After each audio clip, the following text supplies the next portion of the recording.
writing is something, especially fiction, that I have a real propensity for, something that gets the adrenaline going, something that allows me to use my imagination in ways that I hope don't necessarily injure people or offend people. It's very therapeutic. Fiction writing is very, very different than scholarly writing. I've done a lot of the latter. As a matter of fact, the bulk of my writing has been in the area of academic and scholarly writing, which has its own rewards, but there are very specific criteria and expectations when you write for the academic market versus the fiction market. The fiction market allows you to let your hair down, allows you to really explore all kinds of different options. It's very liberating, and for me, it has been something that I believe has always been there, albeit dormant, because as I find myself in the latter stages of my middle age, which is what I like to consider it rather than the early stages of old age, the desire to write creatively asserted its head, be it ugly or beautiful. And so in the last 3 or 4 years, I have really put aside the scholarly academic pen in preference for the creative writing pen. And I found it to be exhilarating, rewarding, stimulating, and cathartic. Maybe cathartic is one of the best experience I've had because it allows you to release whatever, hesitate to refer to them as demons, although there are demons in many of my stories, but I think they allow you to exorcise, I think, things that you may have inhibited for better or for worse as an academic. You assume a certain role of propriety, and the creative writing opportunity allows you to put on another type of hat. I always had a taste for the macabre and horrific, if you would say, certainly the paranormal, whatever nomenclature you like to affix to it, since I was a little kid. Growing up in the 50s and 60s, there were programs on television which I particularly enjoyed, like The Outer Limits and The Twilight Zone. Even earlier than those, when I was quite a young child, apparently I was very fixated on a program called Science Fiction's Theater. My mother reminded me that I had that predilection very, very early on. She even reminded me that I had written a story in the 2nd grade about a cowboy alien. So the seeds were planted in fertile ground quite early. The penchant for the odd, peculiar, paranormal has always fascinated me. My perspective on the universe is that it's a very strange place to begin with. I don't subscribe to any particular institutional dogma, but I do embrace the idea that anything and all things are possible. So within those far-reaching limits, I would not refute the existence of God, nor of extraterrestrials, nor of demons, whatever. And so these things, I think, are the fertilizer for my imagination. And these are the areas that I continue to find fascinating, even as an older adult. My reading is still leaning in the direction of science fiction writers and horror writers, as well as naturalistic writers. As far as cinema, I was just commenting the other day to a colleague that my favorite genre of cinema is science fiction, albeit exceptionally good science fiction, because anything that falls outside of that is usually very poor. And unfortunately, really good science fiction is at a premium. It comes out rarely. It's available quite seldom, and but I wait for established directors and producers to venture in that area. It's just something that I enjoy immensely. In a number of my stories, in my short stories, my fiction stories, maybe not so much in Of Night and Light, but in Hoag's Object, my previous book of short stories, I incorporate a number of media themes. And in fact, in my classes at Boston College, I've actually used some of those stories in my syllabus, because a number of stories cite in many ways the detrimental or pejorative effects of media on society. And in particular in this day and age of so-called reality shows, when so much bizarre behavior is evident. You know, I go back to Marshall McLuhan's concept of famous for 15 minutes, and we've reached that many years ago, it seems to me. But it also seems to me that these reality shows inspire some quite peculiar behavior in people who participate in these programs. And also, it seems to me that people will go to any extreme, and sometimes quite bizarre extremes, to be noticed by the media. So it's very fertile ground, I think, for the fiction writer. And since in many of my communications courses we look at media from a critical perspective, I have found that incorporating fiction in the syllabus is a good way to really inspire students to focus, to engage in the subject matter that has to do with the role of media in society. Although my stories, I think, could be labeled as strange and unusual, bizarre, paranormal, and whatnot, there's a lot of reality that I draw from my own existence.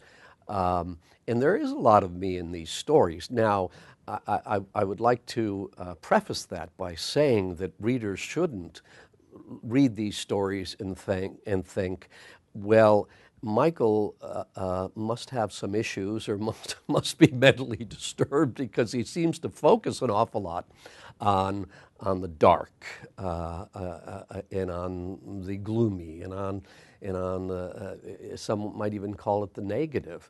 But I would proffer that has to do with, I hope, an excited imagination, an imagination that sees a lot of themes as great amusement park rides, and I love amusement park rides even at this point in my life. So I will take sometimes a fairly ordinary storyline or subject line and see how that could be spun in ways that would be like a roller coaster ride, and that's where any idiosyncratic conceits in those stories are inspired not out of a morbidity that exists deep within my dark soul, as some might say, but because I'm a fun guy. I mean, I'd like to take these excursions into the unknown, the bizarre, and the crazy. So I'll often tell people, as a matter of fact, on a few occasions when I began writing unusual stories, if you will, I actually had some emails from friends saying, well, Michael, I read that story and I enjoyed it a great deal, but are you okay? I would say I'm perfectly fine.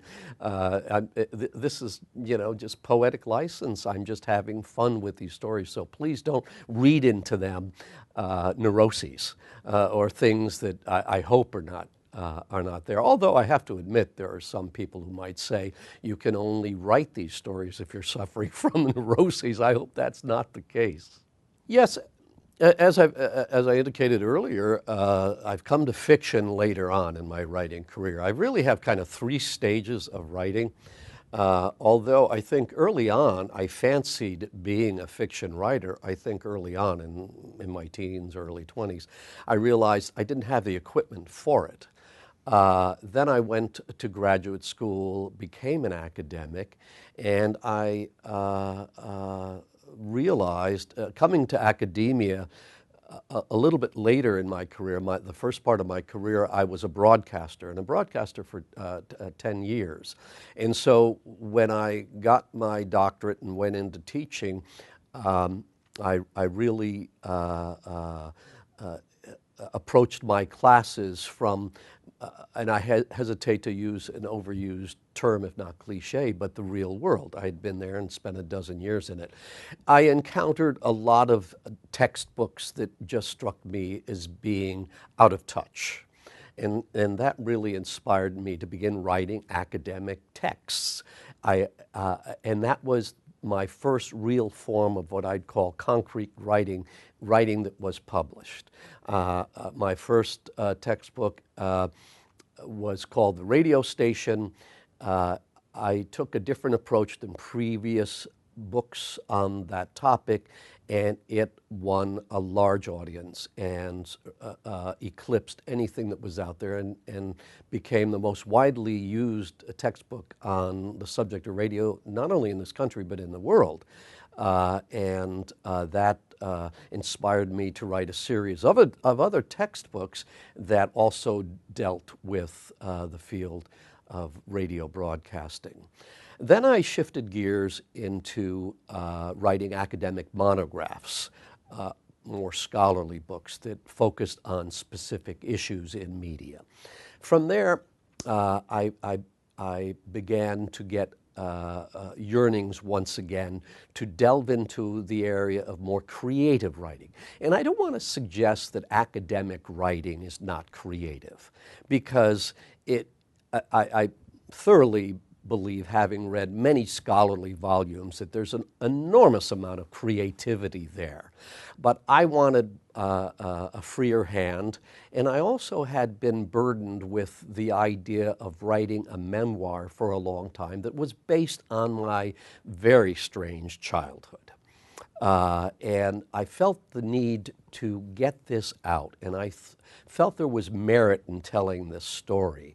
And so for a number of years, I tried my hand at constructing this memoir, and it was a lengthy process of attempts and failed attempts and attempts and more failed attempts. And then at some point in the early 2000s, I had read Frank McCourt's book, Angela's Ashes. And for me, that was a catalyst, a turning point, because I had just completed a rewrite of The Next Better Place that had a lengthy prologue and a lengthy epilogue. And I realized as I was walking across O'Neill Plaza, it was like an epiphany, it occurred to me that what really encumbered the volume, the book, the manuscript, The Next Better Place, was the prologue and the epilogue. And so I decided to purge both. And I realized I had the book there, right in the center, 300 pages of the book there.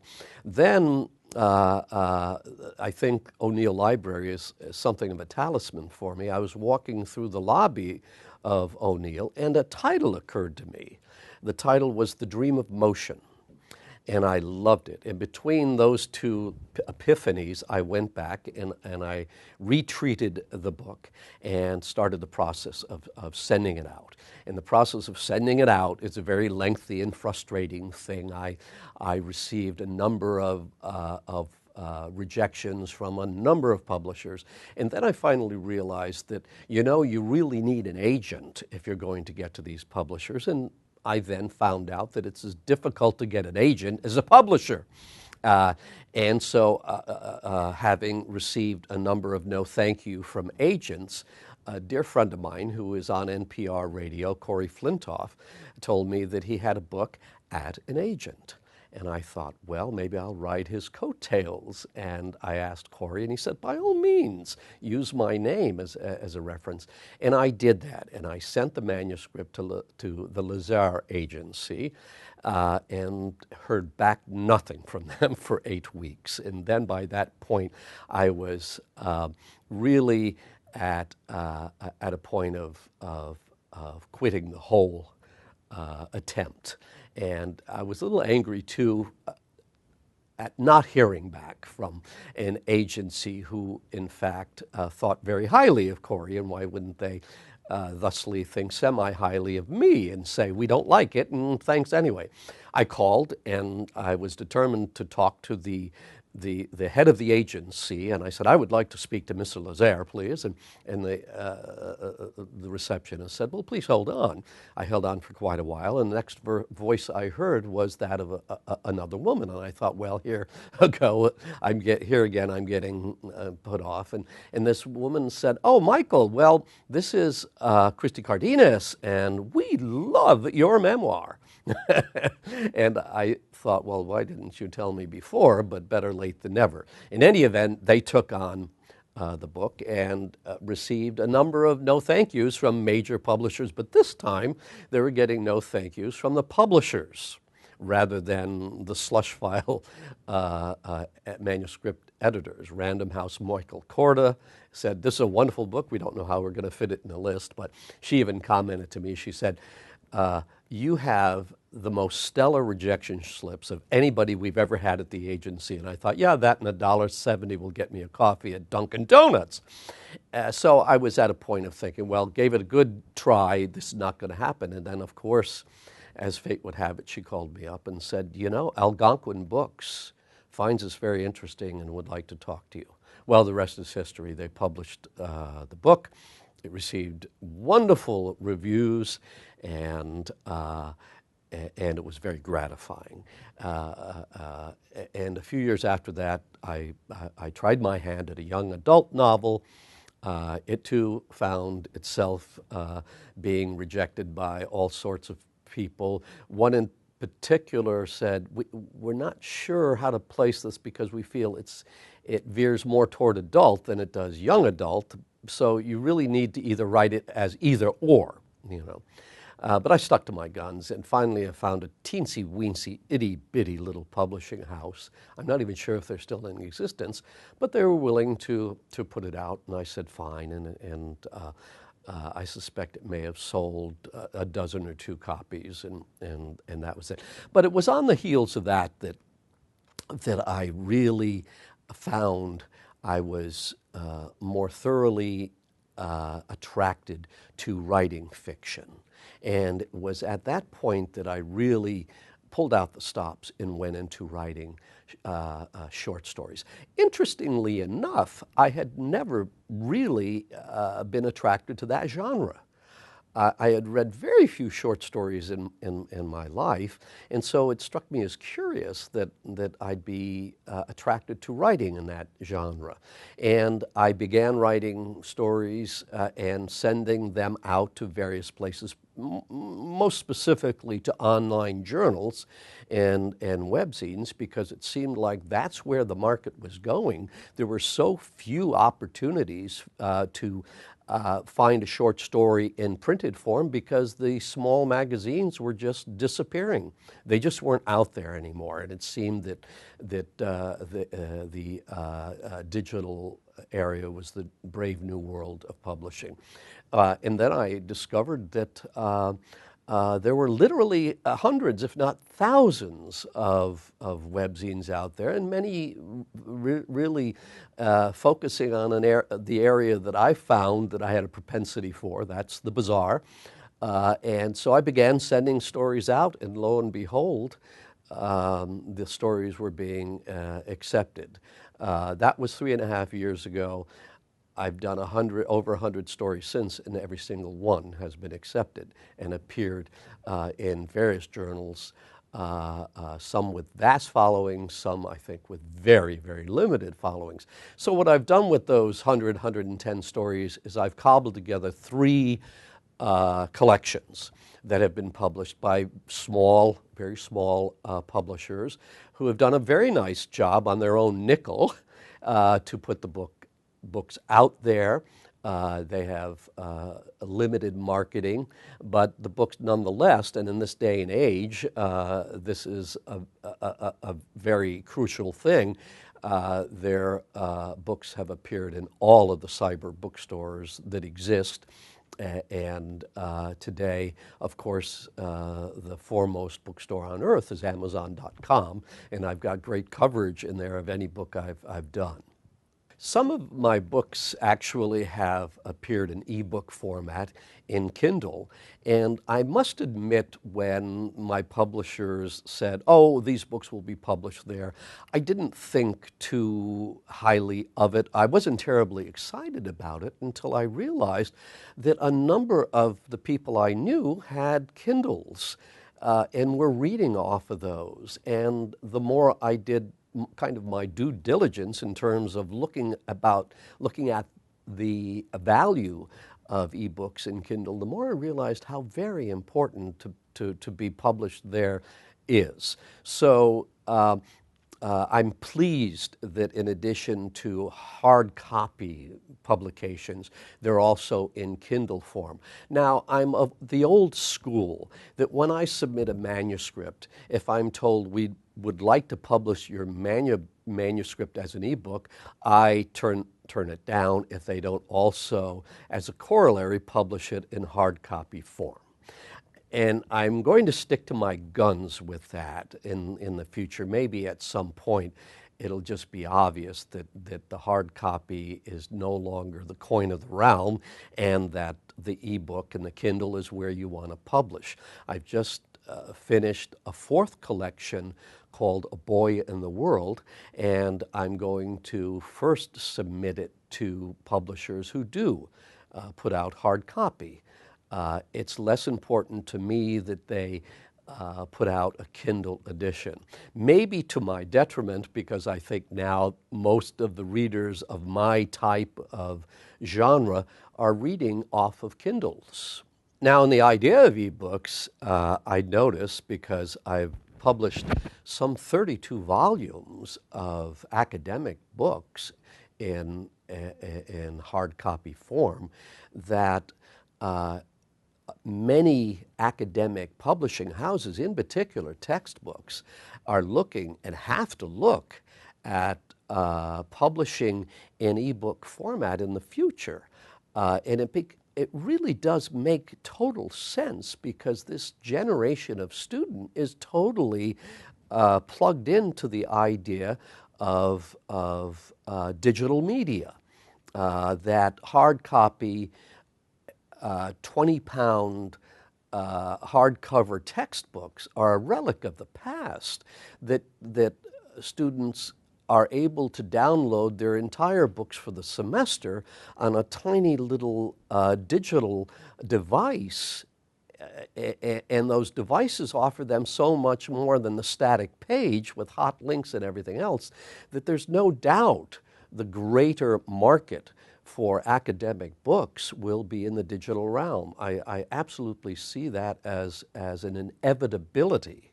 I see that out in front of, in fact, the trade book market, which I think also eventually, maybe in a few more years, an academic will have as its primary market the digital ebook market. As I look back at my academic books, having now immersed myself more specifically in fiction, I see that in many respects my urge to write story was manifest in a lot of my academic monographs, because they told stories, I think, more than traditional scholarly works were concerned with. As I look back at the titles of books, I'm thinking of one I did called Voices in the Purple Haze, which had to do with the use of the radio medium by the counterculture. And it strikes me that that has story elements to it. Another one was focused on Native Americans, called Signals in the Air. And it was the result of my, on a vacation, encountering on the Pine Ridge Reservation a radio station, which at the time, and this was 1987, and I had done a few textbooks on radio, I wasn't aware that Native Americans on reservations had their own broadcast outlets. And I found that to be a real story, a real fascinating thing, and I wanted to find out why? What do they do there? What's interesting about that? And I discovered that there was a very unique story about the motivation of why Native Americans were broadcasting from their reservations. It was to me a wonderful example of how the radio medium was used by let's say, underclass of people in the United States, those that had experienced great discrimination, how they embraced media to transcend that, to communicate outside of mainstream media, to tell their own story. The real impetus behind Native Americans using modern media, I mean, they had the oral tradition was a part of what Native America or the indigenous population was all about, but now they were using the electronic airwaves to do much the same. The motivation was to preserve their traditions, to preserve their cultures, and to preserve their languages, which were, as a matter of fact, fading away because young Native Americans were assimilating mainstream media. In other books, and I co-authored a number of books, but I was the principal person to conceive of the idea, and I think I've always been idea-driven. And my co-author on a number of books, Waves of Rancor, for example, was more, I think, a traditional scholar than I was. But I would conceive of the idea based on being exposed to something in a particular area, which I would then spin into a scenario, which then at that time struck me as fodder for scholarly study. And it would lead to that. And we would do a book on a particular theme or particular issue that had sociological impact, that had a potential contribution to understanding media. So many of the titles that I did in the academic area were innovative in the sense that they had never been studied before. They'd never been broached before. And now when I look back at that from a creative fiction perspective, I see that as part of my creative imagination, as my propensity to look for story. And I think they served me well as an academic and scholar at that time, but they have evolved or now reformed, it has reformed itself into something that is more purely in the creative and fiction area. Interestingly, that my writing habits have not changed as I went through those stages from writing textbooks to writing academic monographs to writing autobiographically to writing pure fiction. I've always been a person who rises early, who makes the coffee, grabs a cup, and runs to my computer and begins to work. My mind seems more agreeable to doing that. I seem more energized. I think I have a grasp, a keener grasp at that time of what I was doing the previous day, and I can see my errors. I also find that the springboard is more taut, and I can get better bounce for stories in the morning. Now, in terms of, I've been asked this many, many times, Michael, where do you get these ideas from? And I've always found that to be a tough question because ideas, at least from my perspective, can come at any time. But when I try to narrow it down to where do most of where is the most fertile ground for ideas, it seems that when I'm driving, when I'm in the shower, or when I'm about to go to sleep, that's when things suddenly happen. I'm not sure why these environments seem conducive for that. In fact, I'm kind of aggravated by the fact that they occur there, because driving a car, it becomes a bit of a challenge to try to write these quick ideas down. And I have to say that I do attempt to do that, probably to my great detriment at times as I kind of veer over the line. In the shower, I've found myself on more than one occasion of grabbing a towel, soaking wet, running to the next room, writing down a couple of ideas. And then perhaps the most irritating is to be trying to get to sleep. And then all of a sudden, these things start popping in your head. And then realizing, well, this is kind of good. And then having to get up and quickly scribble down some ideas, and then going back or reaching that stage of near slumber. It's a little farther away, and you lie awake a little bit longer.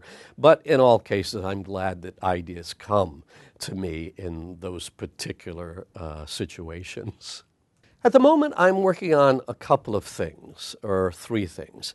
I am cobbling together about 40 stories, or 35 stories that I've written since Of Night and Light, into a collection which I made mention to earlier, called A Boy in the World.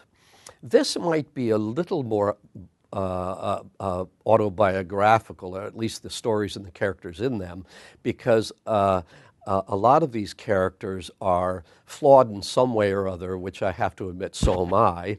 And I've found that I have established something of a theme, a stronger cohesive theme than existed in my other collections, which were a little bit more scattered. So I've assembled, as I said, a couple of dozen stories that look at the experiences of young men or boys, 10, 11, 12 years old, young men in their early teens, and older males who still behave like boys. And so I'm putting that together now. I'm going through it. I had a very wonderful reviewer point out something to me after many reviews that were very praiseworthy and very flattering. One reviewer said, I find a problem in things that you write, and albeit it may be more of an editorial or compositional problem, but you tend to overuse speech tags. tags at the end of dialogue, she said angrily, and she said, you know, your reader is intelligent enough to know through the tone of your dialogue she's angry, and these are superfluous. They slow your... And at first my reaction was, well, after 100 stories in 3 collections, nobody's ever mentioned this, so, gee, I don't know if you're right. Of course, then after sitting there and mulling this over and reviewing it, I found that this reviewer, whose name is Danielle Porter, who's quite a wonderful reviewer, was right on the money. She was correct. And it made me angry because I thought, why haven't the dozens of other editors caught this? Because I felt all of those other stories may have been improved without those speech tags. So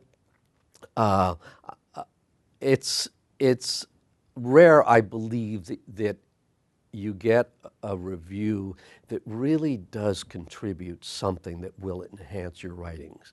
And when you do get the review, that particular review is oftentimes more harsh than the reviews that are full of praise. And it's those reviews, I think, ultimately that make you a better writer. Now, reviews that are full of plaudits and kudos are good for the ego. They're flattering, and they do, I think, inspire you to continue on.